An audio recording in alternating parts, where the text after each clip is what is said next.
Hello students, how are you? Okay children, कल हमने मनुष्यता कविता के प्रथम 3 पद्यांश पढ़े थे, जिनमें कवि मैथिलीशरण गुप्त ने अनेक बातें या कई सारे संदेश हमें दिए थे कि सच्चा मनुष्य कौन होता है। जो इंसान अपने जीते जी अच्छे कर्म करता है, अपने साथ साथ परोपकार की भावना रखता है, दूसरों के कल्याण की भावना रखता है, ऐसा मनुष्य इस लोक में और परलोक में दोनों में याद किया जाता है। लोग जाने के बाद भी ऐसे लोगों का नाम आदर और इज्जत सम्मान के साथ लेते हैं। कुछ लोग उदारवादी व्यक्ति होते हैं, जिनके अंदर दया, करुणा, ममता आदि कूट कूट कर भरी हुई होती है। जो लोग हमेशा परमार्थ के लिए अपना जीवन जीते हैं, ऐसे उदारवादी व्यक्तित्वों का लोग बखान करते हैं। सरस्वती भी ऐसे लोगों का बखान करती है।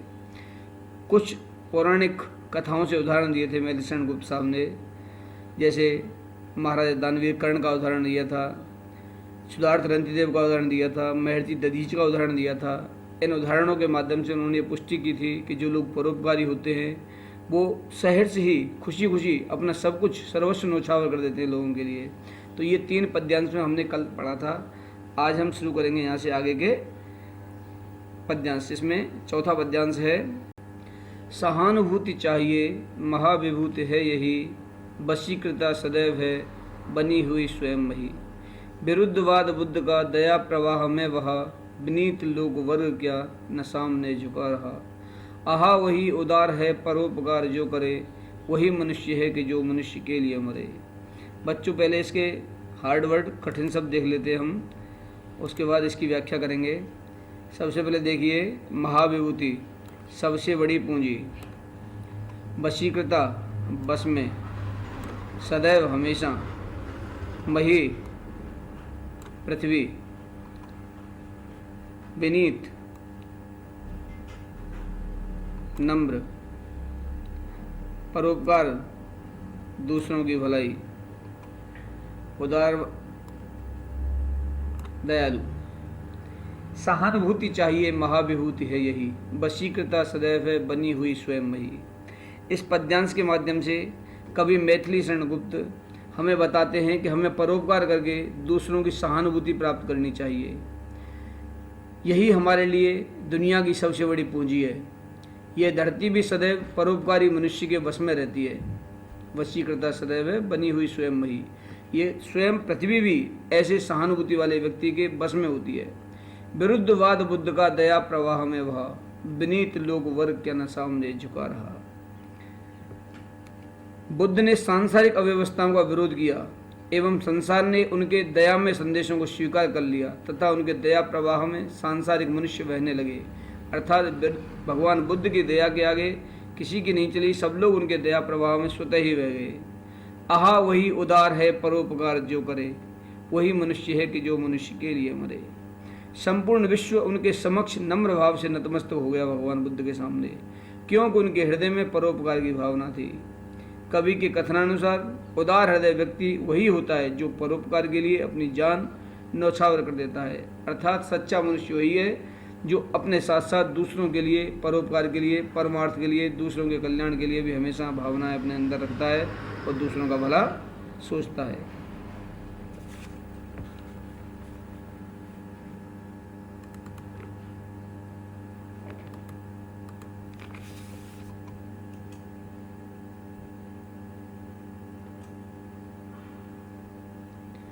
रहो न भूल के कभी मदांध तुच्छ वित्त में, सनाथ जान आपको करो न गर्व चित्त में। अनाथ कौन है यहाँ त्रिलोकनाथ साथ हैं, दयालु दीन बंद के बड़े विशाल हाथ हैं। अतीब भाग्यहीन है अधीर भाव जो करे, वही मनुष्य है कि जो मनुष्य के लिए मरे। बच्चों, इसके कठिन शब्द देख लीजिए। मदांध कहते हैं मद में अंधा होना, अर्थात पैसे के घमंड में आदमी जब चकनाचूर हो जाता है उसे कहते हैं मदांध। वित्त कहते हैं पैसा।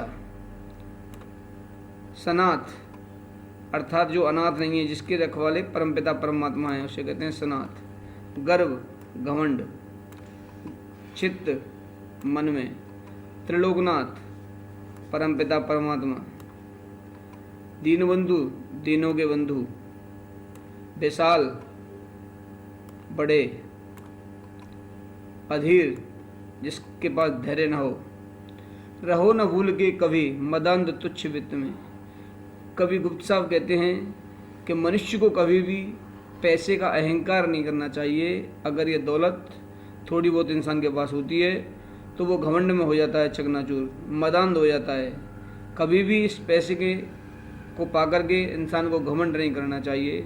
सनाथ जान आपको करो न गर्व चित्त में, और अपने आप को सनाथ समझ गए कि अब तो मैं ही हूँ, मेरे सामने कोई नहीं है, ऐसा सनाथ जान के यहाँ कभी भी अपने मन में गर्व, अहंकार या घमंड नहीं करना चाहिए। क्यों? अनाथ कौन है जहाँ त्रिलोकनाथ साथ हैं? यहाँ कोई अनाथ नहीं है। अगर इस संसार में सांसारिक माँ बाप किसी के नहीं हैं तो वो दिखने के लिए अनाथ है, लेकिन वो अनाथ सच्चे अर्थों में है नहीं, क्योंकि उसके भी त्रिलोकनाथ साथ में है, अर्थात उसके परम पिता परमात्मा साथ में। इसलिए वो इस दुनिया में कोई अनाथ नहीं है। यहाँ पर दयालु दीनबंध के बड़े विशाल हाथ हैं। उस परम पिता परमेश्वर के बड़े ही विशाल हाथ हैं। वो चाहे वो कर सकता है, उसके लिए कोई भी चीज़ असंभव नहीं है। हर असंभव काम को वो संभव कर सकता है। उसके हाथ बड़े विशाल हैं। अतीव भाग्यहीन है अधीर भाव जो करे। वह इंसान जो ये जानते हुए भी अधीर होता है, अर्थात अपने पेशेंस को खो देता है, अपने धैर्य को खो देता है, ऐसा व्यक्ति बड़ा ही भाग्यहीन होता है। वही मनुष्य है कि जो मनुष्य के लिए मरे। सच्चा मनुष्य वही है जो मनुष्य के लिए जीता मरता है, अर्थात अपने साथ दूसरों के लिए भी कल्याण की भावना रखता है। वही सच्चा मनुष्य है जिसके अंदर मनुष्यता के गुण होते हैं।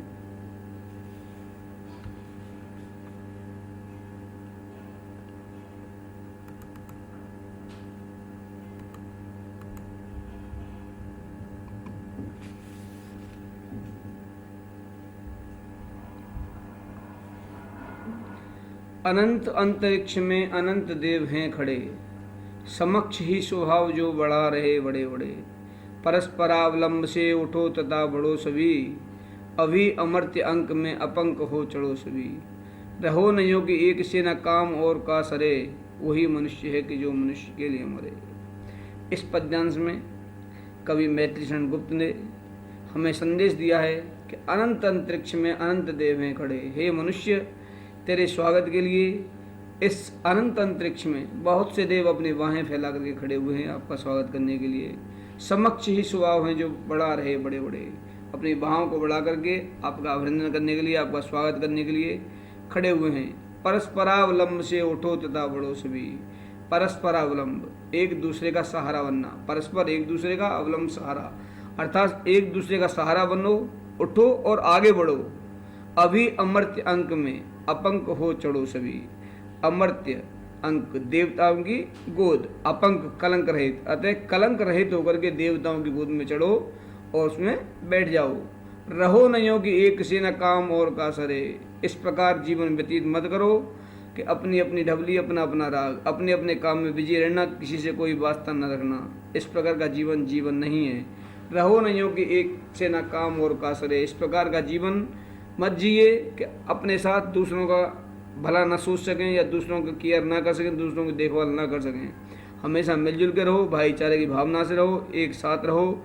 वही मनुष्य है कि जो मनुष्य के लिए मरे। सच्चा मनुष्य वही है जो मनुष्य के काम आए, मनुष्य के कल्याण की भावना इसके अंदर हों, अपने साथ साथ दूसरों के लिए भी कल्याण की भावना अपने अंदर रखे, दूसरों का परमार्थ करने की उसके अंदर भावनाएं हों। वही सच्चा मनुष्य है जिसके अंदर मनुष्यता, मानवता और इंसानियत का गुण हो।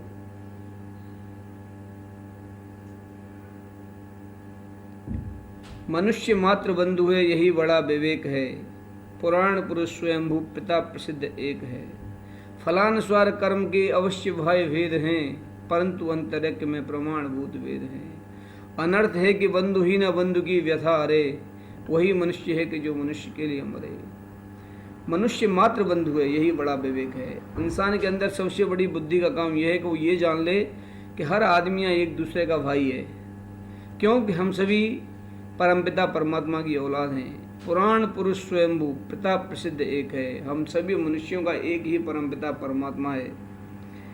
फलानुसार कर्म के अवश्य भाय भेद हैं। इंसान के जैसे कर्म होते हैं ऐसे ही उसके फल होते हैं। तो ये कर्म के फल सबके अलग अलग हो सकते हैं, परंतु अंतरिक्ष में प्रमाणभूत वेद हैं। लेकिन इस बात के वेद प्रमाण हैं कि हम सभी आंतरिक रूप से एक हैं, हम सभी परमात्मा की औलाद हैं। ईश्वर हमारा सबका परमपिता परमात्मा है। अनर्थ है कि बंधु ही न बंधु की व्यथा हरे। ये सबसे बड़ा अनर्थ है, सबसे बड़े दुर्भाग्य की बात है। एक भाई दूसरे भाई का कष्ट दुख नहीं हरता, अर्थात उसके दुखों को कम नहीं करता, उसकी पीड़ा को समझने की कोशिश नहीं करता, उसके कष्टों को बांटता नहीं है। ये सबसे बड़ा दुर्भाग्य, सबसे बड़ा अनर्थ है। वही मनुष्य है कि जो मनुष्य के लिए मरे। सच्चा मनुष्य वही है जो अपने साथ साथ दूसरों के कल्याण की भावना अपने अंदर रखे, दूसरों के लिए परोपकार के कार्य करे, अपने अंदर मानवता के, इंसानियत के गुण रखे।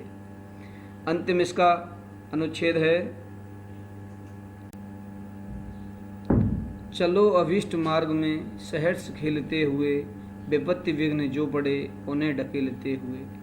घटे न हेल मेल हाँ, बढ़े न भिन्नता कभी, अतर्क एक पंथ के सतर्क पंथ हों सभी। तभी समर्थ भाव है कि तारता हुआ तरे, वही मनुष्य है कि जो मनुष्य के लिए मरे। बच्चों, इसके थोड़े से कठिन शब्द देख लीजिए आप।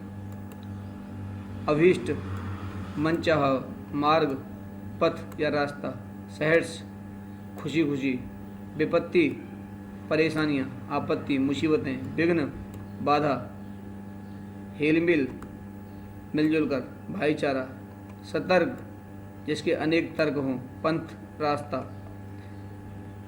चलो अभीष्ट मार्ग में सहर्ष खेलते हुए। हे मनुष्य, आप अपने मन चाहे मार्ग पर प्रसन्नतापूर्वक हंसते हुए खेलते हुए आगे बढ़ो। विपत्ति विघ्न जो पड़े उन्हें ढकेलते हुए। रास्ते में आपके मनचाहे मार्ग में जो भी आपत्ति विपत्ति मुसीबतें संकट आपदाएं पड़े उन्हें सबको ढकेलते हुए आगे बढ़ो। घटे न हेल मेल हाँ, बढ़े न भिन्नता कभी।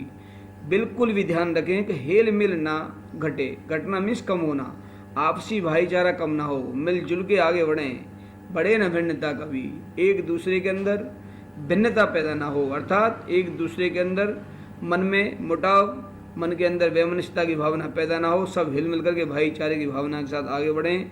अतर्क एक पंथ के सतर्क पंथों से भी। कोई भी ऐसा रास्ता इसका कोई भी उपाय नहीं है, यहाँ पर कोई भी तर्क काम नहीं कर रहा है, उसके लिए अनेकों तर्क उपलब्ध हों, सतर्क हों, अर्थात सब मिलजुल करके अनेक युक्तियाँ उसमें लगाएं और सतर्क पंथ हों सभी, उसके लिए अनेकों रास्ते पैदा हो जाएं। तभी समर्थ भाव है कि तारता हुआ तरे। तभी सच्चा भाव है कि कोई आदमी खुद भी तरे और दूसरों को भी तारे, अर्थात अपना जीवन भी अच्छी तरह से व्यतीत करे और दूसरों को भी पार लगाए। वही सच्चा मनुष्य है। वही मनुष्य है कि जो मनुष्य के लिए मरे। सच्चा मनुष्य वही है जिसके अंदर मनुष्यता का गुण होता है। कवि मैत्री शरणगुप्त ने कहा है कि हम मानव हैं, अतः हमारे अंदर मानवता होनी चाहिए। इंसान कहने का अधिकारी वही है जिसके अंदर इंसानियत है। अतः सच्चा मनुष्य वही होता है जिसके अंदर मनुष्यता का गुण होता है। वो अपने साथ साथ दूसरों के लिए भी परमार्थ की भावना रखता है, परम कल्याण की भावना रखता है, दूसरों के भले की बात सोचता है। वही सच्चा मनुष्य है। इस प्रकार ये कविता की व्याख्या रही। इसके अभ्यास प्रश्नों को आप अपनी नोटबुक में करेंगे। इनके बारे में मैं कल विस्तार से आपके लिए और चर्चा करूँगा। आगे के लिए कल मिलते हैं। धन्यवाद।